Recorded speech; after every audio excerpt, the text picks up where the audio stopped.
Hey there, kiddos. Thanks for joining me for another Bible drill where we want to begin doing a series of Bible drills on the great miracles that Jesus performed. Jesus performed a number of miracles that are recorded for us in Matthew, Mark, Luke, and John. And this first miracle that I'd like for us to talk about is found in Mark chapter 4, and it is commonly referred to as Jesus calming the stormy sea.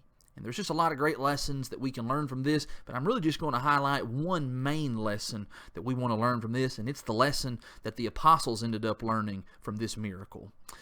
In Mark chapter 4, Jesus had taught many parables. He had been surrounded by the crowds of people. In fact, he had had to do some of the preaching from a boat himself. And so he'd done that all day long. And at the end of the day, he asked his disciples to go across the sea. Hey, let's get in the boat and let's go across the sea to the other side of the Sea of Galilee. But as they began to sail across the Sea of Galilee, I want you to remember that the boats that they rode in were not big ships like, power boats or speed boats. These are boats that would have had sails and oars and anchors. They're having to do all of that manually in order to get across. So the Sea of Galilee is 7, 8, 9 miles wide. It's going to take a while to be able to get across. Well, in the middle of the evening as they were sailing, there arose this mighty storm. And the heavy winds and the rain coming down and the waves are rocking, and this is a terrible storm to be in. The disciples were so afraid at what was taking place out there on the sea, they thought they were going to die. And I imagine that I probably would, and maybe you would have felt the same way. I would have been very frightened out in the middle of all of that and being exposed to the thunder and the lightning and how loud and just the tempest that's going on that occasion. The interesting thing, though, is that in the middle of all of that, do you remember where Jesus was? Yeah, Jesus was at the back of the boat, and Jesus was sound asleep. He was on the stern. There was a cushion there. That's normally where maybe the captain or somebody on the boat would sit, and he's using that as a pillow, and he's just sleeping like a baby.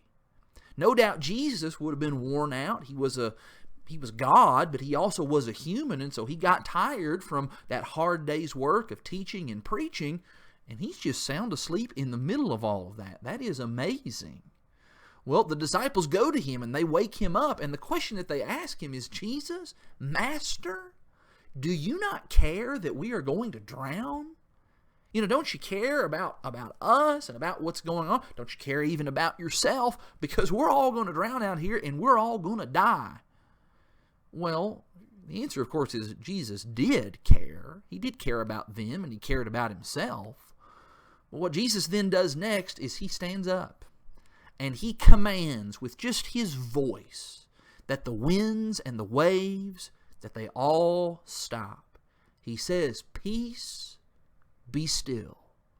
And immediately the storm calms. This is not like the way storms work now where, okay, it rains for a little while, and maybe if one of us was to go outside and say, "Peace, be still," and then several hours later or the next day the storm stops. No, that's just natural processes taking effect. This was miraculous because as soon as Jesus spoke the word, it stopped. It obeyed his voice. And after calming the storm, Jesus then turned to the disciples, and he asked them, "Why were you so afraid, O you of little faith?" Why did you doubt? Because I was here.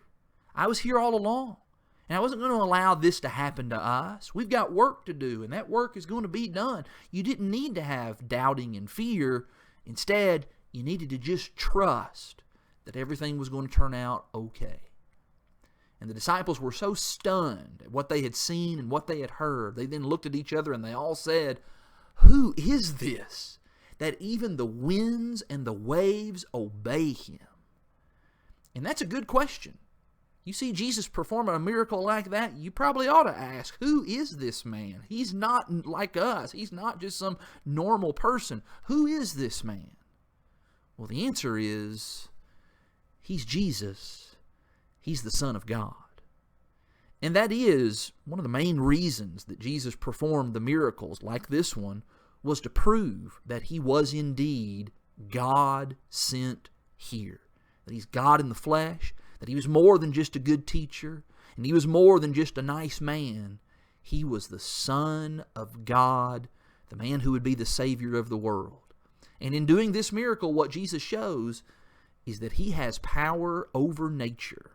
We see a storm happening outside, or we see some other kind of natural phenomenon like an earthquake or something along those lines, a tornado, and we might think, wow, that's a powerful thing.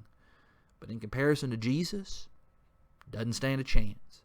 Jesus has power even over natural forces, and in the next several Bible drills, we'll learn about the other kinds of power and authority that Jesus shows in other ways.